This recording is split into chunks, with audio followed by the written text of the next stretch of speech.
was a time in Africa when animals walked with confidence as giants of the land, masters at adapting to any change. It was a system driven as much by the birth of new life as it was hinged on death. This was the essence of the old Africa of novels and films, a harsh tapestry of abundance, hardship, and violence.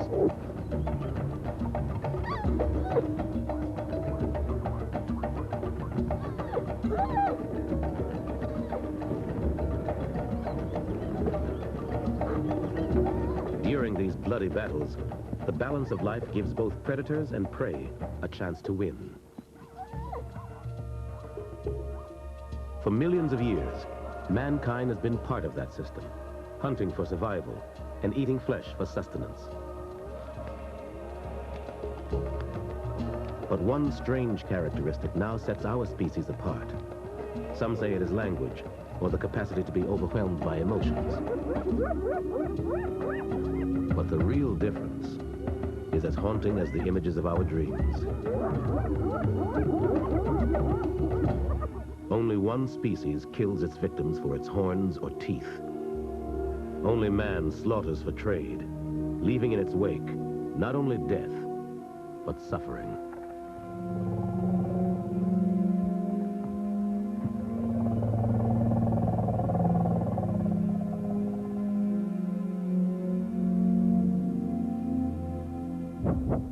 But there are also those who can no longer bear to watch the devastation, and now seek to hunt down the hunters. Now, members of the same species do battle among themselves to save or kill the other species.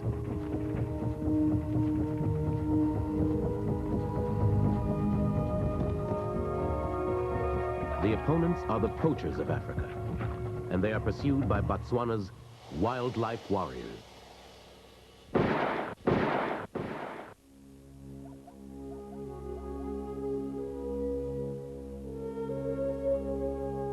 Like pigment on a glorious oil painting that gradually melts to life, each dawn in Africa steals your breath.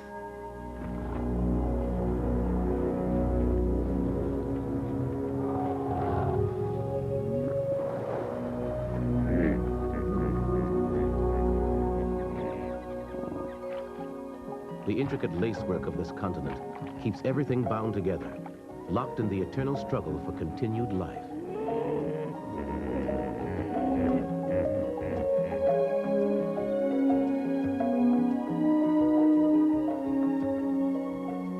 In places like Botswana, time stood still.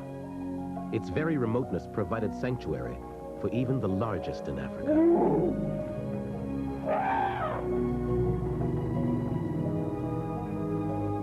Botswana's great wetlands, etched into the desert, sprawled over thousands of miles.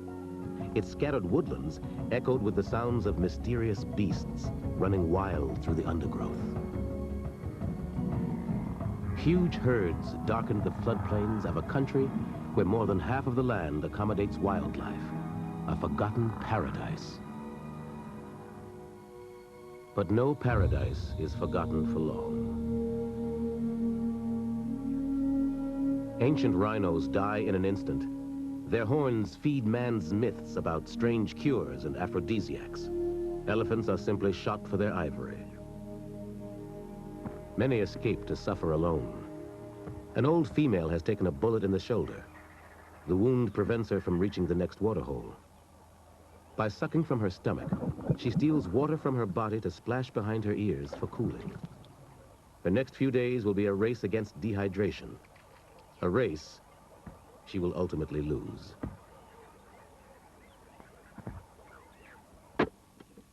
Wildlife officials were unprepared for the onslaught. They collected ivory found from fallen animals in an effort to frustrate poachers who had not yet found their wounded victims. But in May 1990, the conservation world in Botswana was suddenly shaken awake. The death of the last black rhino to be seen in this country shocked officials into calling for help. The army moved in. At its helm is General Ian Khama, son of Botswana's founder and first president.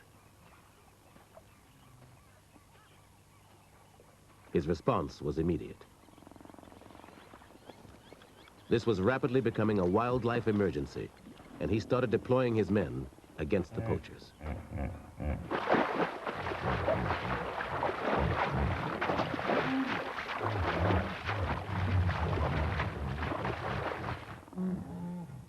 The new battlefield for this country, with fewer than 1.5 million inhabitants, is carved out of the Kalahari Desert in southern Africa. Botswana's long international borders can easily be breached. It was in the north that poaching had exploded, burning like a wildfire, unchecked through the wilderness.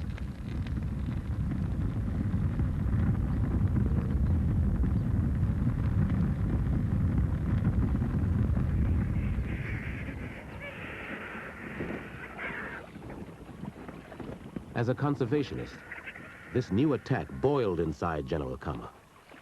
There was outrage when that black rhino was shot. Symbolized for us the arrival of serious poaching. There came a time when we couldn't just stand by and watch our natural heritage disappear. We had to do something. Tracking down poachers is really difficult. I mean, you can defend towns and strategic points in a country, but to defend a wilderness, how do you do that? So we employed everything we had available and developed our experience. Initially, we put 30 men into patrol, but soon realized that this was a much bigger problem, and so had to increase our presence. Today, we have nearly 900 well-trained men in the field. As soldiers slowly comb the bush, they need to understand the signs.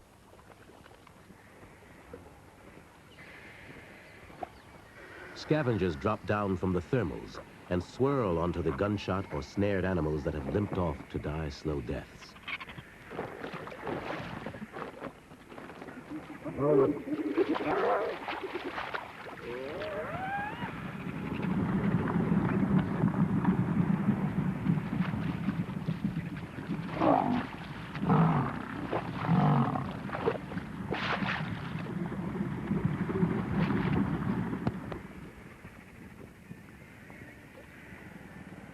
In the frenzy, an autopsy is often difficult, if not impossible. But from time to time, there is evidence of the fatal bullets, confirmation of the poacher's work.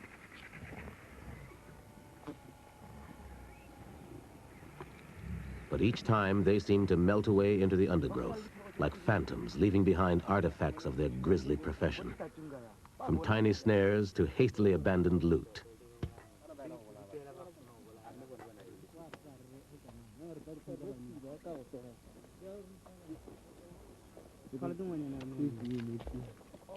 For the soldiers, this is a strange new war on a new battleground.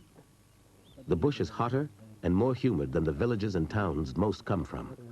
For many, their only experience of animals came from the myths and legends of their elders' campfire tales.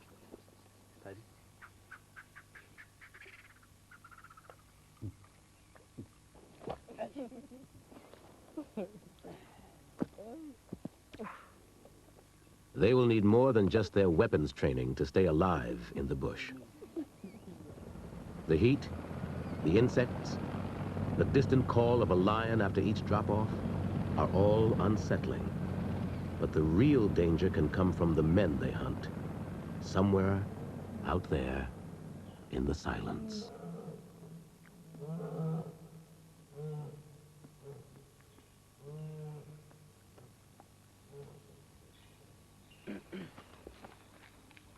The way we are probably unique is that we are one of the few countries where the defense force is used to bring about a curb to poaching activities.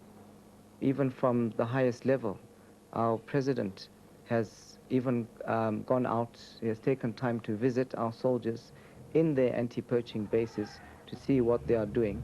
So when you have that type of interest and support at that level, then obviously we are bound to succeed. Besides visiting the men in the field, President Masiri also takes an active interest in local conservation projects, and is determined to change attitudes. Wildlife in Botswana was used for hunting, but that has been phased out. Now it's mainly for tourism, and we are also encouraging people to do game farming. We are one of the very few countries that have the wealth of wildlife that we have. It's a natural resource, it's a national resource. If we lose it, we'll never get it back again. And therefore, we must do all we can to protect it. To be able to protect this fragile wilderness, the men have to be taught its intricacies. Brigadier Hohotwane is in charge of the training facility, which takes the form of an animal park with a difference. The brigadier is a soldier of note, formerly a top commando and a parachutist. But beyond that, each venture into the lion cages with him is like a journey into the soft soul of an animal keeper. His passion is lions. We've taught them all to sit down when they eat. Sit down, Soli. Lions are not as aggressive as we traditionally believe. They will not attack you unless you provoke them. And if it charges on you, almost 90% of the charges are mock charges. And if you stand still, it will just go back. And don't sit down or try to take cover because it will get curious and want to investigate. His fascination for lions is shared by General Kama. As you see, even the commander is here. Cut it, girl, cut it. It shows how important this training is. He takes it very serious. No, girl. We also have had cases of lions getting into the tent, and they do not harm anybody. These lions perform a crucial role, not only in familiarizing soldiers with predators, but also in the training of army horses.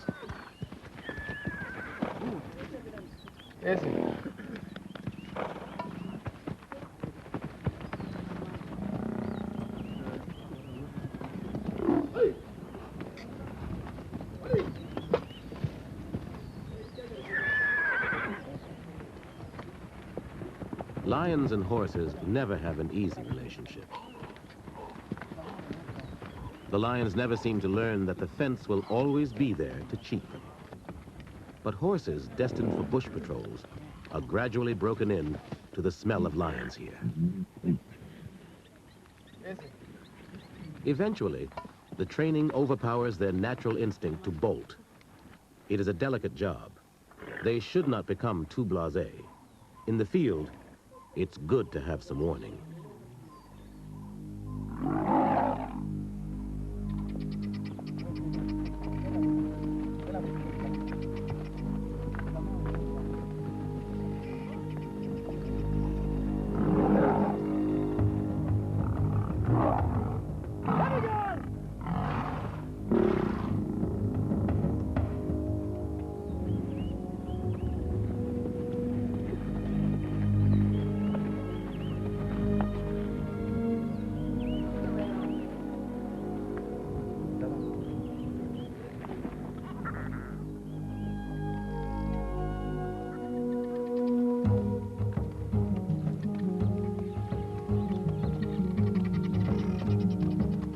In the Shaile region, the peace is often shattered by the sounds of distant gunfire.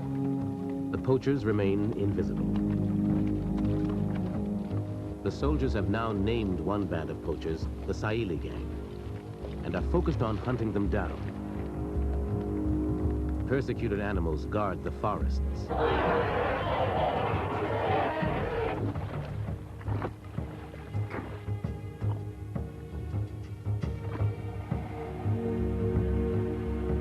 For months, the patrols comb the gang's eerie hunting ground, waiting for the gunfire.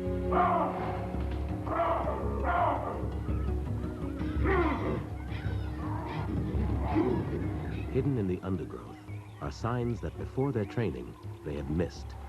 Wire snares set to spring. Some have pulled free, but will tighten later.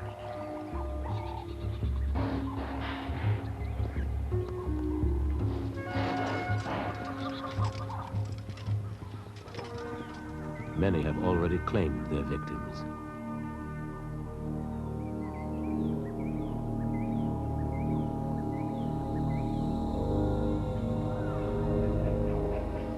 At times, it feels as though an ambush is being laid by the very bush itself, as it sulks with a forbidding silence, filled with the ghosts of the dead and the savagery of the living.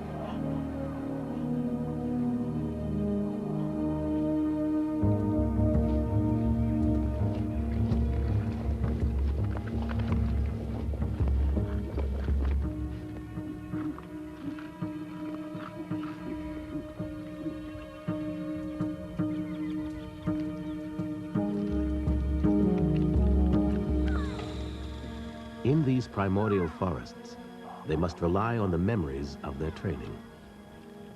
I remember the training by Sergeant Isaacs. He was a man who knew snakes. At first, I was a little afraid, maybe a lot. It was terrible, snakes everywhere. But in the end, we all knew about snakes. Some guys never did. But anyway.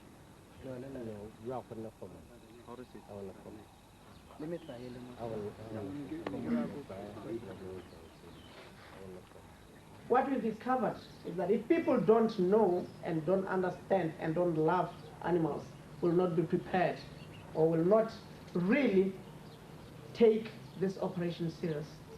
What we do here, we teach our soldiers how to handle these animals and also instill love for the animals in the soldiers. So I'll demonstrate how you catch Egyptian cobra. For catching Egyptian cobra first, you have to play with it for it to get tired. And you hold its tail like this. Even though they are dealing with some of the world's most deadly snakes, they are taught to simply remove them from their camps or paths. It would be ludicrous to spend all this energy protecting some creatures while killing others. Another thing is, for a snake to strike at you, when you stand still, it will not realize that you are alive. It will think you are maybe a tree. You don't have to make a move.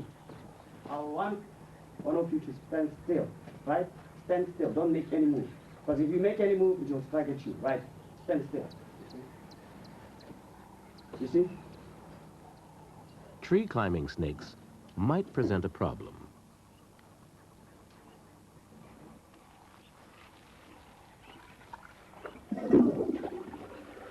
Elephants, that is just on-the-job training, I'm afraid. Like in one of our camps, the elephants can smell the fresh water that our troops use when they bathe or when they cook.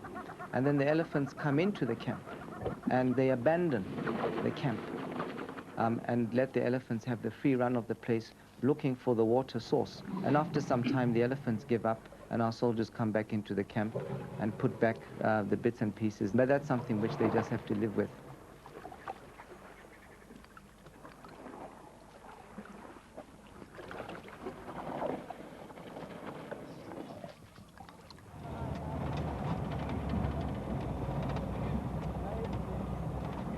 The presence of soldiers in the north increases daily.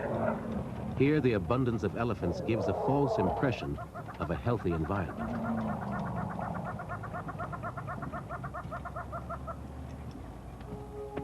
Hidden behind the ever more fleeting glimpses of rhinos and a screen of elephants, the grim efforts of the tireless Shaile gang are shockingly revealed.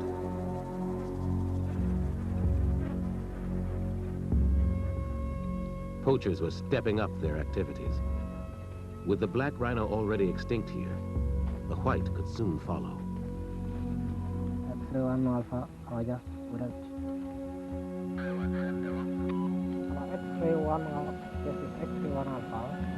From each kill, tracks are followed using ever more experienced trackers. Each time, the poachers head due north towards the river.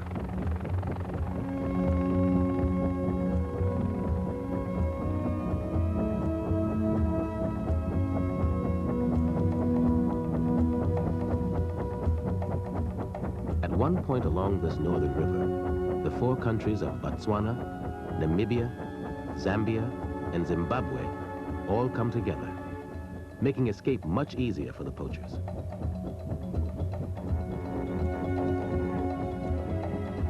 It's in these familiar swamplands that the Shaile poachers can most easily disappear.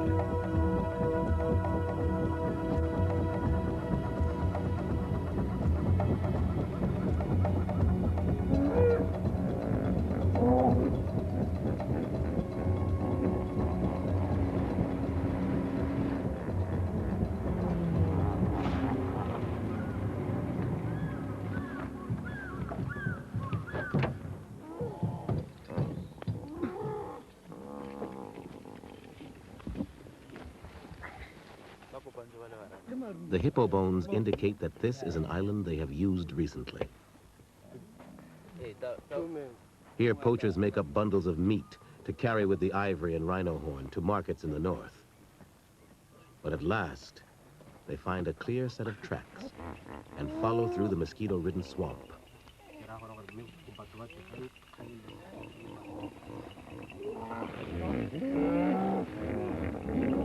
Armed with a knowledge of the bush and a rising confidence, the soldiers now penetrate the night, closing in on their prey.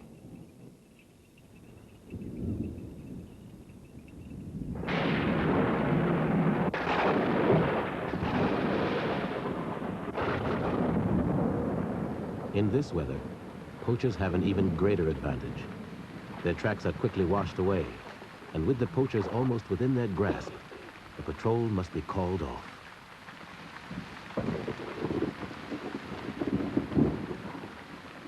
Invisible poachers are everywhere in the soldiers' minds.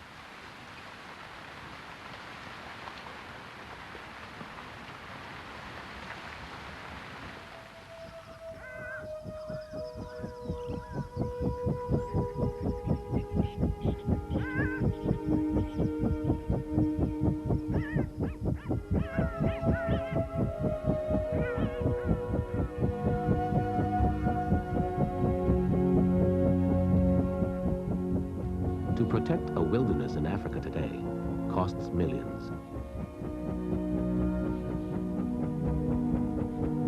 Now, Botswana has begun to spend a substantial part of its military budget on fighting this invisible enemy. A war against phantoms.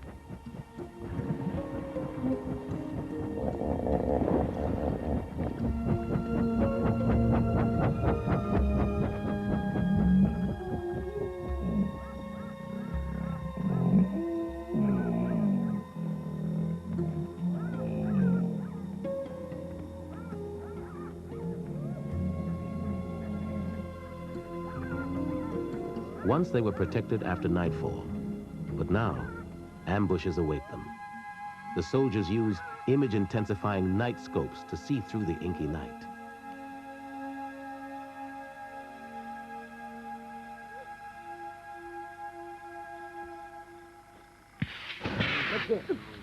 Flares trigger the chase. At last, the poachers become real. Scrambling for cover, they run for their lives. Now, there is no cover of darkness, no place to hide.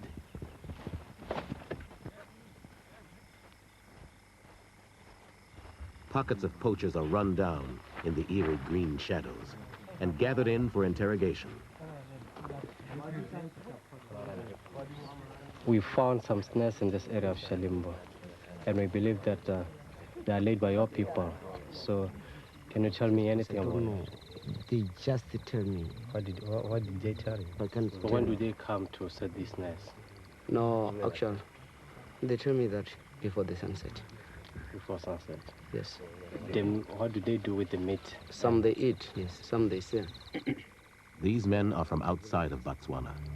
And although they are small-time poachers, valuable information about the gangs in the north flows readily. Under Botswana law, offenders are arrested and jailed. Few are deported.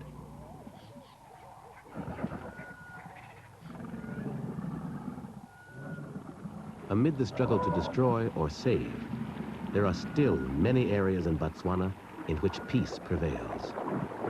Remnants of the past.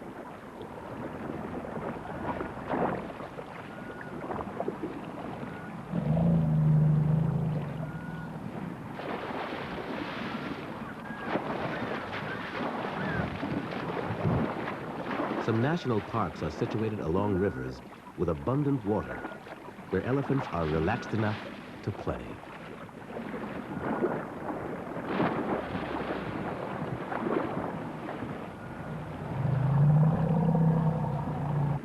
Although diamonds are the top-earning industry in Botswana, tourism is growing rapidly, and the real jewels amble along inside the national parks and wildlife areas.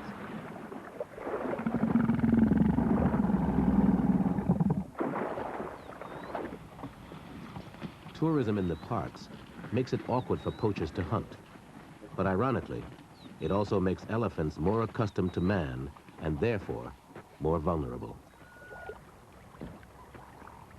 Where poachers have left their mark, the atmosphere is very different. A single strand of wire has pulled closed around an adult bull's foot and has hamstrung 6 tons of animal. Each day, the wire snare cuts slowly deeper into his swelling leg. Even the elephant's intelligent attempt at self-medication by applying a dust bath will not save his life. Much of the elephant's existence is based on gentle communications. Now a rumble of concern is sent through the herd as they investigate the horror of his wound.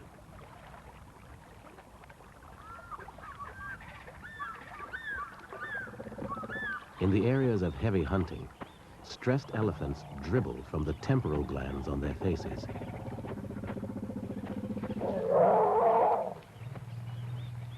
When they come across their own dying or dead so often, their anxiety is extreme.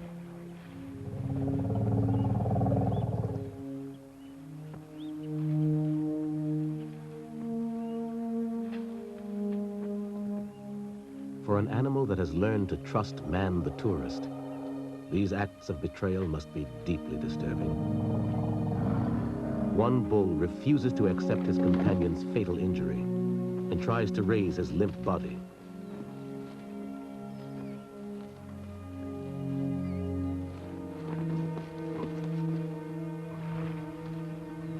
Some have been known to carry away their wounded or ritually cast soil and branches on the dead.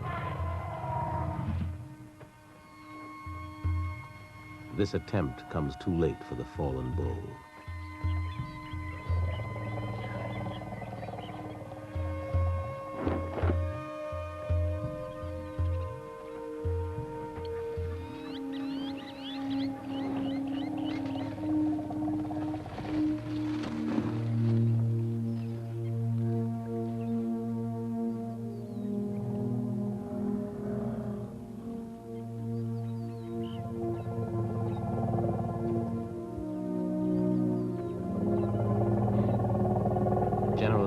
Troops bear witness to these atrocities.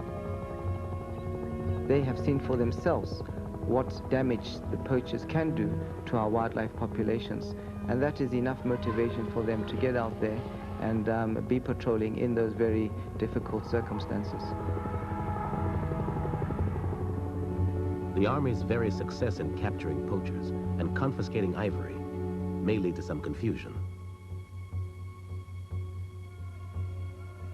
12 tons of ivory already fills government storerooms.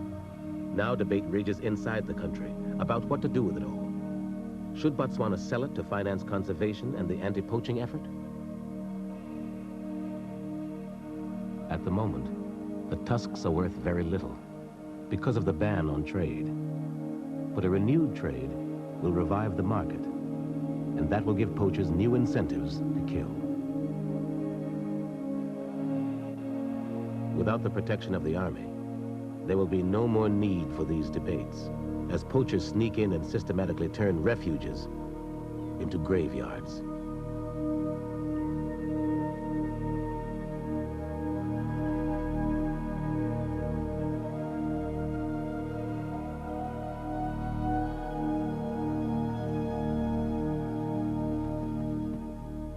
Running wild in the backcountry, one young white rhino and her calf have defied all odds.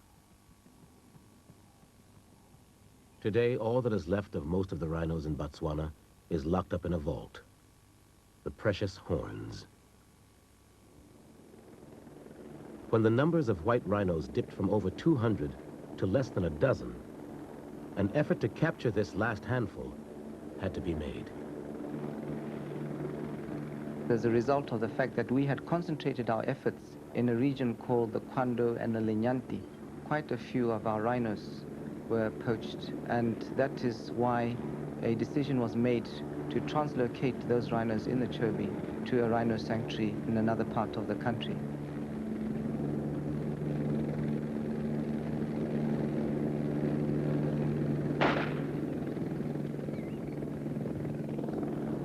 Darted rhinos have their horns removed as a safeguard, even in captivity.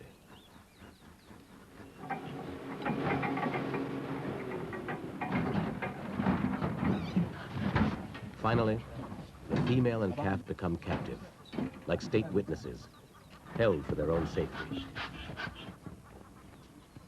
One rhino, already riddled with fresh poacher's bullets, died on the way, despite the rescue effort.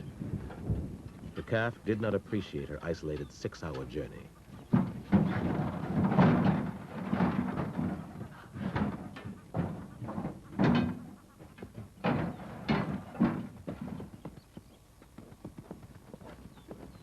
But the danger is not yet over. Poaching bosses have an economic interest in the death of even these last dehorned rhinos. Their stockpiles of rhino horn will be even more valuable once total extinction is achieved. The high black market value of $5,000 per horn filters down even to poachers, who are often poor but willing to take the ultimate risk for quick money.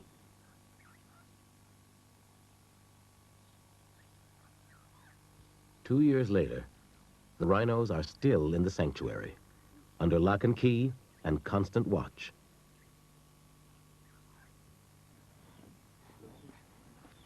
The feisty calf shows 2 years horn growth and has warmed to her guardians. But the watchtowers have begun to serve an even greater function. Along the sensitive river borders, soldiers now stand guard in towers, protecting even the wild animals in their shadow. The wilderness becomes a fortress. Its protectors dissolve in and out of the bush. Stealthy warriors, like the invisible poachers they stalk. As they become part of that bush that conceals them, they see into its anguished soul as never before.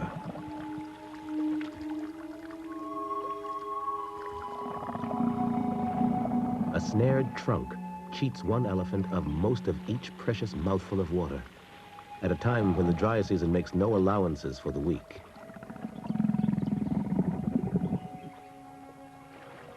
They see into the heart of the beast that is man.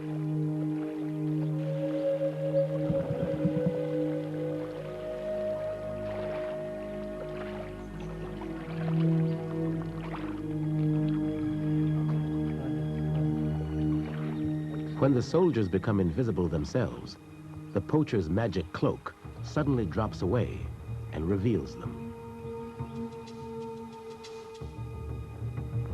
Grab him! Latina! What's up?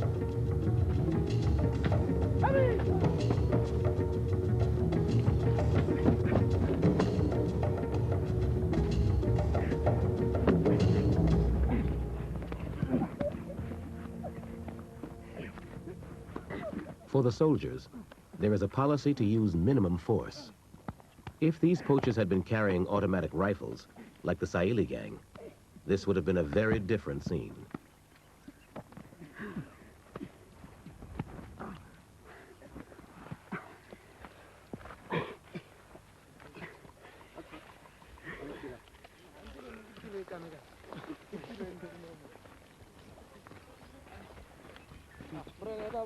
As they bring in more prisoners, a smoldering tension hangs over the interrogation. Deep in the captive's hollow eyes burns a resentment, and a bitter reminder to the soldiers that it won't always be this easy. why are your people crossing into Botswana to catch and kill our animals? Already the moral conflict of hunting down a man for killing animals can be troubling.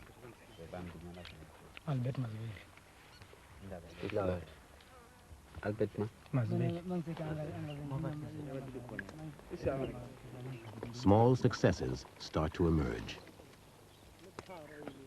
Previously, 3,000 wire snares were collected in a year. Now it is already down to 400.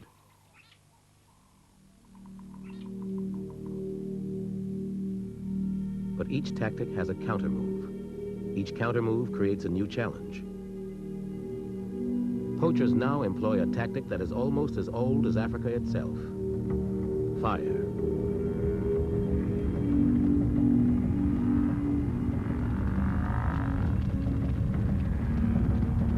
By lighting circles of fire, poachers drive confused herds to their death. Elephants' lungs suck in the smoke, and flames burn their feet.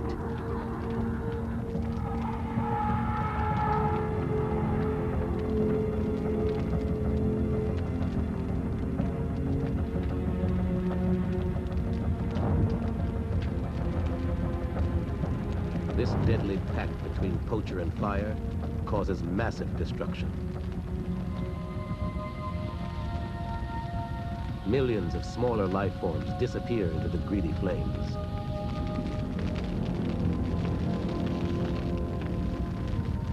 And opportunists haunt the shadows.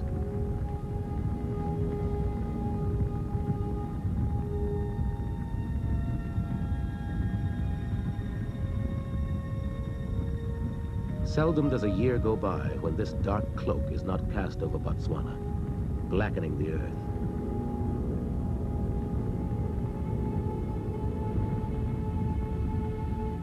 It gathers in the victims and throws scraps to the waiting predators.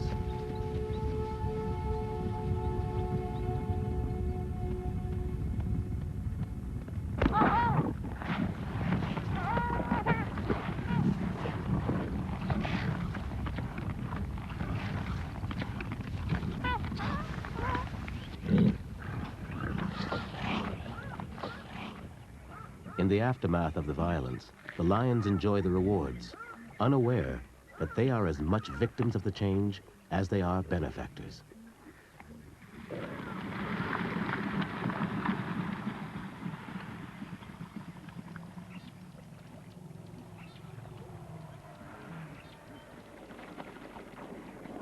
The country's 50 to 70,000 elephants are already under pressure to find the food they need. Calves that usually spend so much of their time exploring or playing collapse in the heat.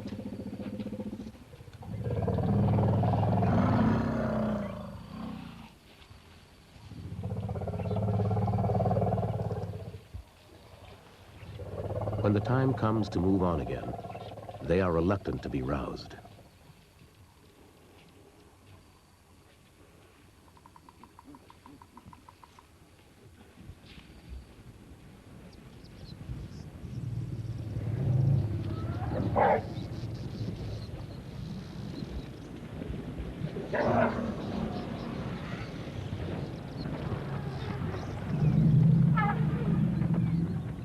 The heat drives their thirsts, but the open floodplains they must cross expose them to the poachers during the day.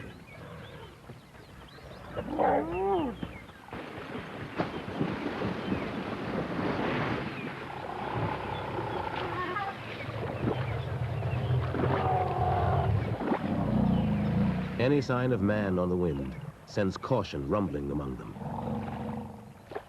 The very young who can't use their trunks yet must stop to drink. For them, the pace is too fast.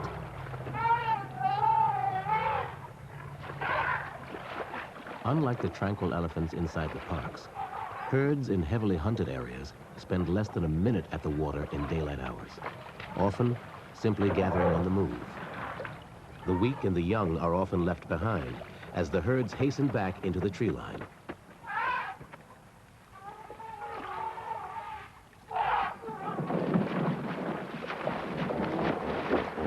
hippos now congregate away from the burning swamps.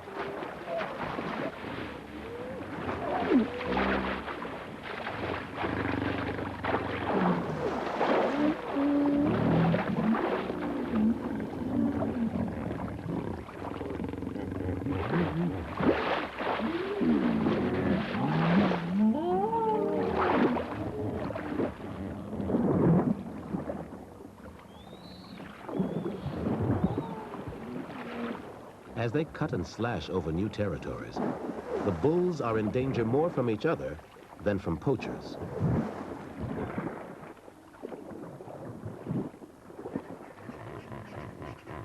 Not all of Botswana's wildlife problems can be laid at the poachers' feet. For years, the sounds of the legal hunters' guns have shielded the poachers from detection. Huge herds once filled the horizon. Now some areas lie dormant and wasted, staggering under the weight of both hunting and poaching. Landscapes with a lonely soul.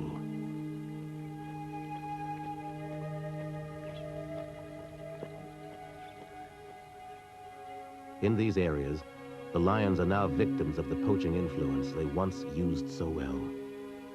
Some animal populations are now less than 20% of what they were just 15 years ago.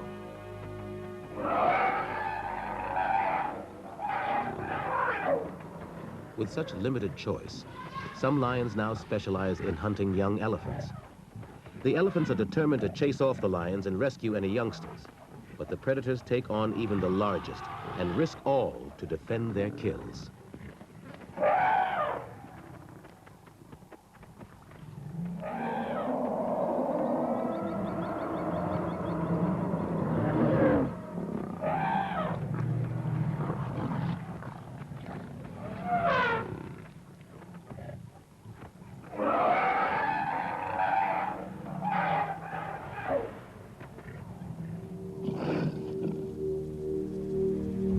Appearance of another species is enough to send them running. They know what man can do, and they conquer their natural dislike for water. They sneak off into the swamp to hide, no longer prepared to stand their ground. When they can, they leap carefully over the channels to the opposite side from the disturbance.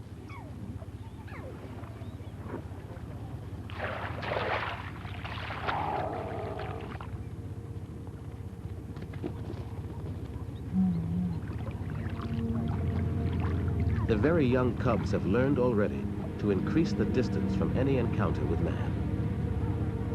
Even they are now persecuted.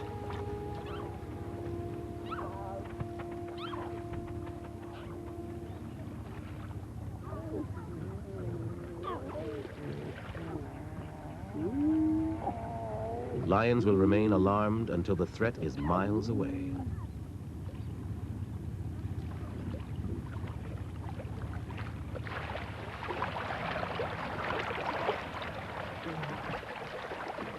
Huge tracts of poached and overhunted land in Botswana leave animals either crowded into sanctuaries or scuttling away from any disturbance.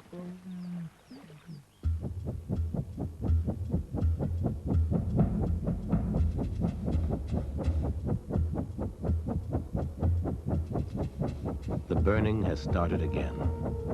It is the time of a grim harvest.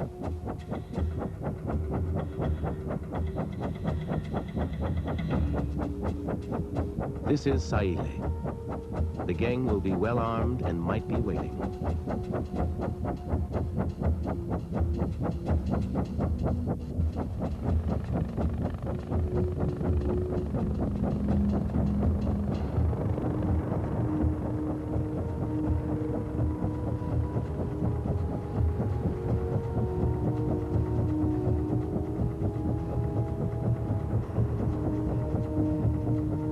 Like predators, they drop down and enter the world of their prey.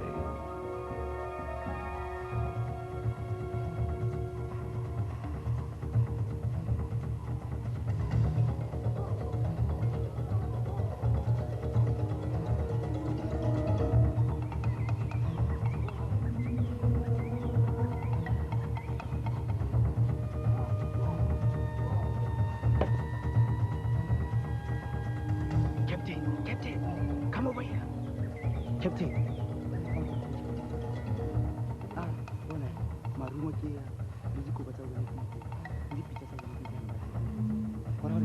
meat is fresh. The hippo's stomach lining to be used for tribal medicine is still warm. They must be near.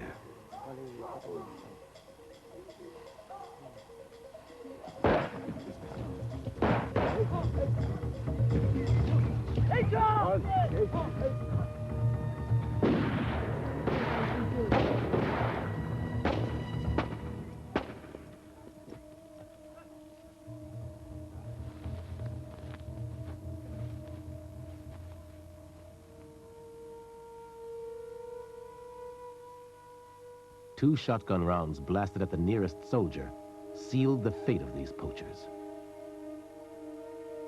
Surrender could still have saved them. But the decision to kill still weighs heavily on General Kama and his men. I know it's hard to sometimes understand that people are getting killed for poaching, but it does put this into perspective. This is a mini war.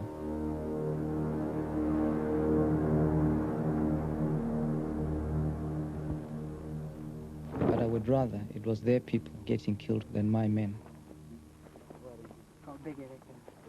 The gang had been working at this mountain of meat for weeks, cutting, drying, and boating it north across the river.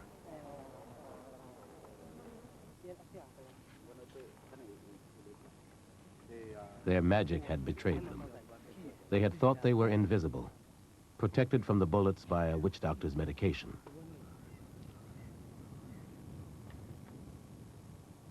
Captured information tells of their deals and trading and indicates a larger gang back home. But even here, at least one poacher has escaped the initial attack. Slipping away from the firefight, through the butchery, he bolted down the hippo paths, running without his shoes.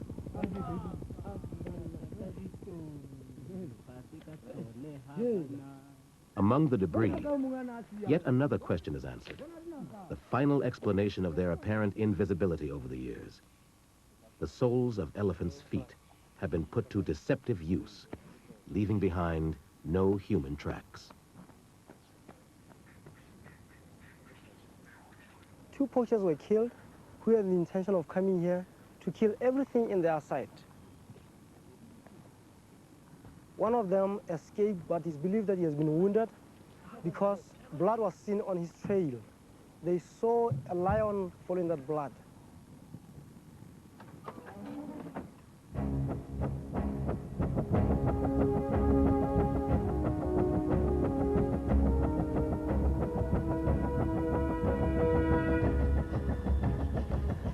With soldiers on his heels, the poacher limps for his life, choosing the softer trails.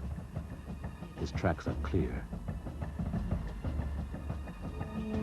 The hunter becomes the hunted.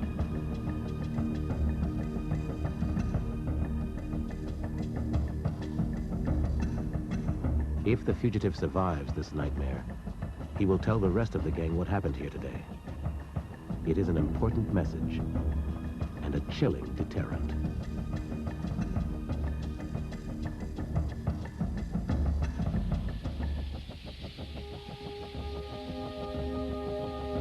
Over the last few years, more than 200 poachers have been rounded up. Very few are actually killed. But as long as there is wildlife in Africa, it seems there will always be poaching. General Kama is determined to let the battle continue. We know that we're succeeding. After 4 years, we've broken the back of the major poaching groups. Poaching has dropped off substantially. It's been hard going, costly, and a strain on resources and equipment. But at least from a poaching point of view, the future of the country's wildlife is very bright.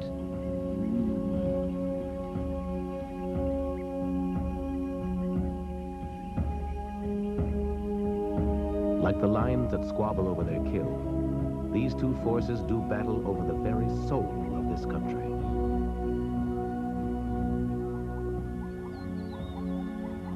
With the success of these operations dancing on the wind like a breath of cool air over a parched land, the old Africa slowly re-emerges.